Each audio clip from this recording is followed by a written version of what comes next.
Há alguns anos, minha prima e eu vivemos uma experiência aterrorizante que nunca esqueceremos. Minha tia havia contratado uma babá para cuidar de nós enquanto ela estava fora da cidade. Meus pais já não estavam vivos e ela assumia toda a responsabilidade pela minha criação. No início, tudo parecia normal, mas logo percebemos que algo não estava certo com aquela mulher. A babá tinha um olhar frio e penetrante, e seus modos eram extremamente serenos. Conforme o tempo passava, notamos que seu comportamento se tornava cada vez mais estranho e perturbador. Frequentemente a encontrávamos falando sozinha em voz baixa. Uma noite, quando minha prima e eu estávamos sozinhas com a babá, as coisas tomaram um rumo sinistro. Ela nos pediu para segui-la até a sala de estar e nos sentimos obrigadas a obedecer, afinal ela era a adulta da casa. Ali, na penumbra, ela revelou que, na verdade, não era apenas uma simples babá, mas sim uma bruxa malévola. Rimos nervosamente, pensando que ela estava brincando, mas a expressão em seu rosto deixou claro que não era assim. Então ela começou a recitar feitiços sombrios e sentimos uma opressão se apoderar do ambiente.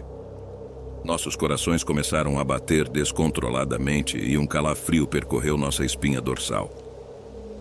Com medo e palidez, olhei para minha prima em busca de orientação.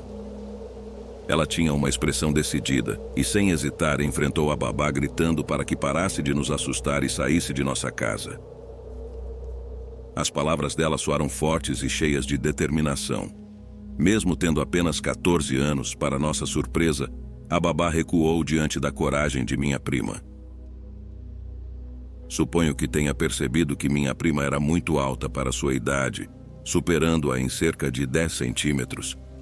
A suposta bruxa parecia afetada pelas palavras de minha prima, e sussurros desesperados escaparam de seus lábios.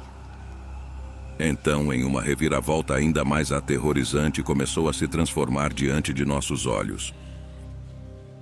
Sua aparência tornou-se grotesca, e seus olhos brilharam com uma luz maligna. Minha prima não recuou. Confiando em sua coragem, continuou a enfrentar a babá, empurrando-a para fora da casa e xingando-a com todas as palavras que seu vocabulário adolescente permitia. Eu me juntei a ela, repetindo as palavras, mesmo sem compreender completamente o significado delas. A babá parecia perder forças e, finalmente, com um grito ensurdecedor, desapareceu na escuridão da noite. Ficamos atônitas e assustadas, mas minha prima permaneceu forte. Depois nos abraçamos, sentindo um alívio imenso por termos superado aquela experiência aterradora.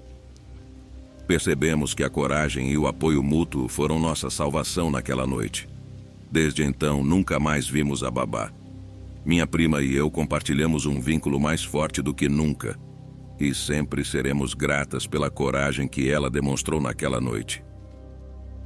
Minha tia não acreditou em nossa história, mas pelo menos decidiu que já tínhamos idade suficiente para cuidar de nós mesmas e se recusou a contratar mais alguém para ser nossa babá.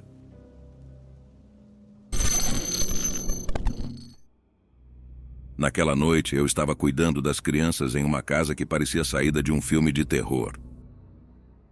Desde que cheguei, notei algo estranho no ar. Uma sensação de peso que se agarrava a cada canto. Os dois irmãos pequenos, ambos crianças, pareciam igualmente inquietos, como se soubessem que algo não estava certo. Eu precisava do dinheiro para pagar meu aluguel, então não podia me dar ao luxo de ser seletiva. Os pais estavam indo apenas para uma viagem rápida, e embora não me conhecessem, tinham muitas referências em comum que lhes conferiam confiança em deixar-me cuidar de seus pequenos. O dia transcorreu tranquilamente, e para minha paz mental, as crianças estavam se comportando muito bem. No entanto, quando chegou a hora de dormir, as coisas tomaram um rumo sinistro. As crianças se recusaram a subir para o andar de cima, onde ficavam seus quartos, alegando ouvir ruídos estranhos, batidas e sussurros que os assustavam. Tentei tranquilizá-los, sugerindo que eram apenas os ruídos normais de uma casa antiga, mas internamente o medo estava presente. Apesar das minhas insistências, eles resistiram de maneira ativa e desafiadora, o oposto de seu comportamento pela tarde. Decidi propor uma espécie de pijama na sala para que todos ficassem juntos em um acampamento improvisado. Durante a noite, os ruídos se intensificaram, com passos arrastando-se pelo andar de cima como se alguém estivesse caminhando com peso. Um arrepio percorreu minha espinha e as crianças se agarraram a mim, tremendo de medo. Percebi que não poderíamos mais ignorar a situação. Algo estranho estava acontecendo naquela casa. Reuni a coragem necessária para investigar, peguei uma lanterna e subi as escadas com cautela. No meio da noite, os ruídos se tornaram mais evidentes, e ao chegar ao andar de cima, deparei-me com uma cena aterrorizante. Portas se abrindo e fechando sozinhas, cortinas se movendo sem vento aparente, e o ambiente carregado com uma energia inquietante. Não conseguia encontrar uma explicação lógica para o que estava testemunhando. Ao voltar para a sala, vi uma figura pálida e fantasmagórica no canto de um dos quartos. Meu coração parou por um momento e, com a respiração entrecortada, desci rapidamente as escadas. Ao nos reunirmos na sala, expliquei às crianças que era apenas o vento e que não pararia de fazer barulho porque uma janela estava com defeito, tentando não assustá-las ainda mais. Juntos, decidimos ficar na sala até a chegada dos pais. Sorri da melhor maneira possível, e eles fingiram dormir, encolhidos ao meu lado, agarrando seus bichos de pelúcia como se suas vidas dependessem disso. Aguardamos ansiosos a chegada do amanhecer, enquanto os ruídos persistiam intermitentemente. Quando os pais retornaram ao amanhecer, notaram a tensão no ambiente. Contamos o que aconteceu e, embora tenham mostrado ceticismo, pagaram-me o combinado e uma generosa gorjeta adicional. Desde aquele dia, nunca mais cuidei das crianças daquela casa. Nunca soube o que aconteceu com aquelas crianças ou se os pais conseguiram pôr fim ao fenômeno aterrorizante que os assombrava.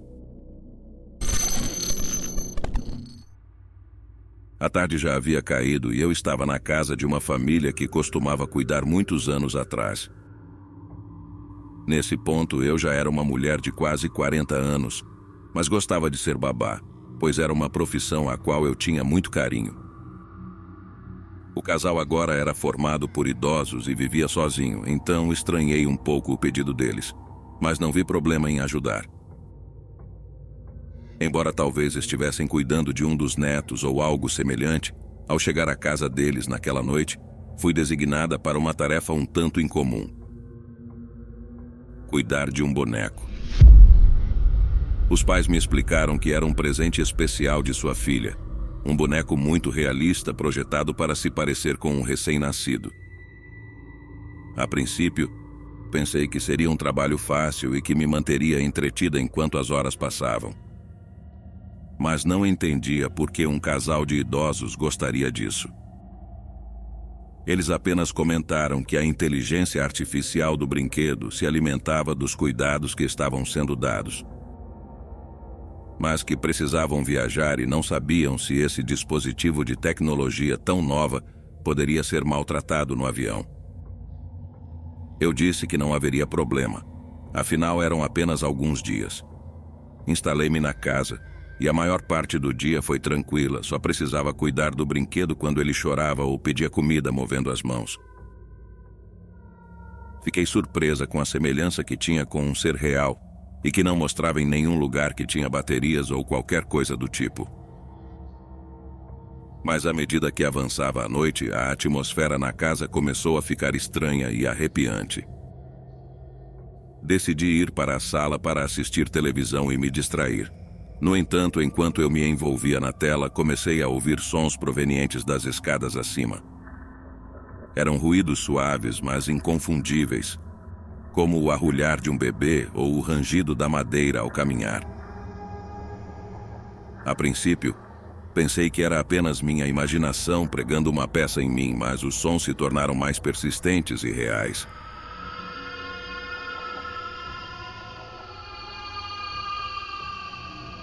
Senti um arrepio correr pela minha espinha enquanto o medo começava a tomar conta de mim. Como era possível que esses ruídos viessem do boneco?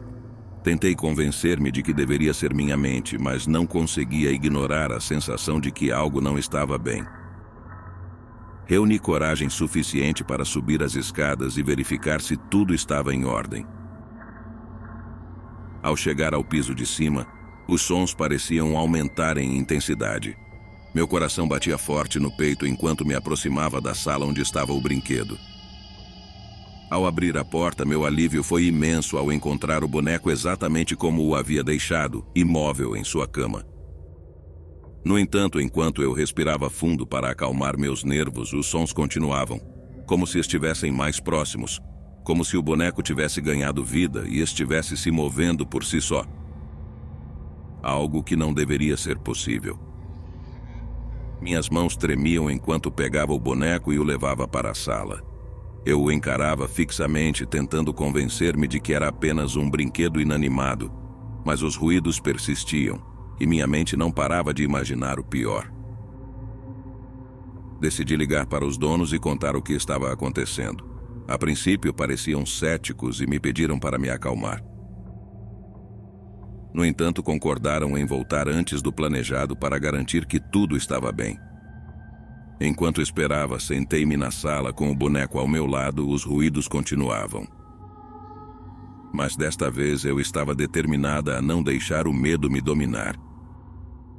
Tentei convencer-me de que havia uma explicação lógica para tudo. Talvez fosse a casa que rangia ou o vento fazendo barulho nas janelas e bem supostamente aquele dispositivo estava programado para emitir esses sons. Ou pelo menos era o que eu pensava. A curiosidade venceu e tirei as roupas do boneco para examinar de perto o mecanismo que o fazia se comportar daquela maneira. Mas fui surpreendida ao não encontrar nenhuma pista. Nada. Enquanto fazia isso, a cabeça do boneco virou na minha direção, exibindo dentes que não tinha antes. Eu o joguei longe de mim e corri para a cozinha, onde esperei ansiosamente até que os donos voltassem. Durante todo esse tempo ouvia o som de passos pequenos pela casa, subindo e descendo as escadas. Os donos chegaram e examinaram cuidadosamente a casa. Não encontraram nada fora do normal e me asseguraram que tudo estava em ordem. Riram gentilmente da minha inquietação, atribuindo-a à minha imaginação e ao efeito de estar sozinha em uma casa estranha. Não aceitei mais nenhum trabalho deles.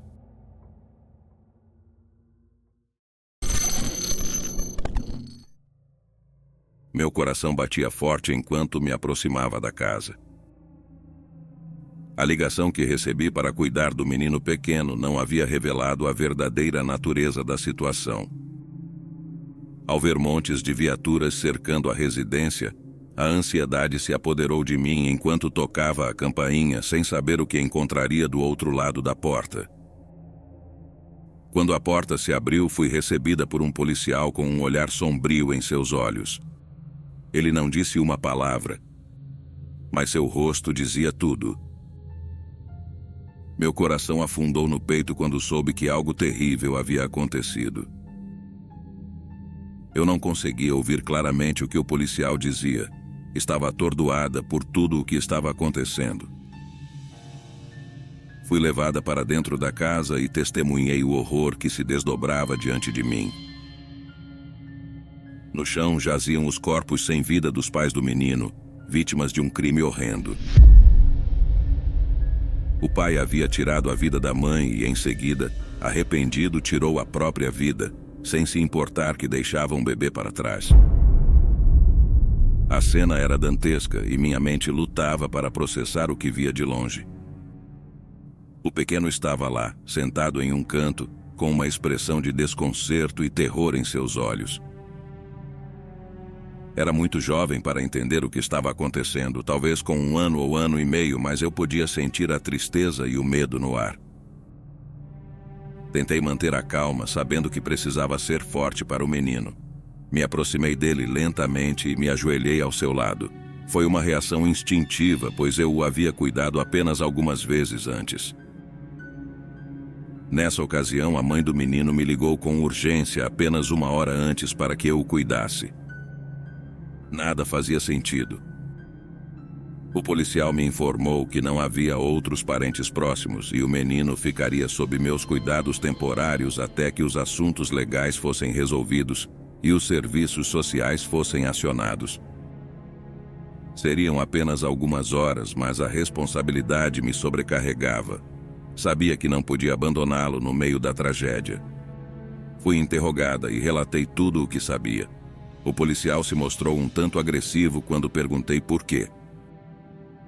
Finalmente ele me informou que minha declaração não fazia sentido, pois os legistas indicaram que os corpos do casal estavam naquele estado há pelo menos 12 horas. O terror se instalou em minha mente e simplesmente fui para a cozinha, onde sabia que estava o alimento do menino, e o alimentei. Os minutos passaram lentamente enquanto esperávamos pelos serviços sociais. Tentei distrair o menino com jogos e histórias, mas pude ver que estava traumatizado pelo que testemunhou. Seus olhos se encheram de lágrimas em vários momentos e eu o abracei com força, tentando transmitir algum consolo no meio da escuridão que nos cercava. Os serviços sociais chegaram e levaram o menino para fornecer o apoio e cuidado de que ele precisava. Sabia que era o melhor para ele, mas meu coração se partiu ao vê-lo se afastar. Minha mente ficou perturbada por muito tempo após esse incidente, a ponto de eu ter deixado de ser babá.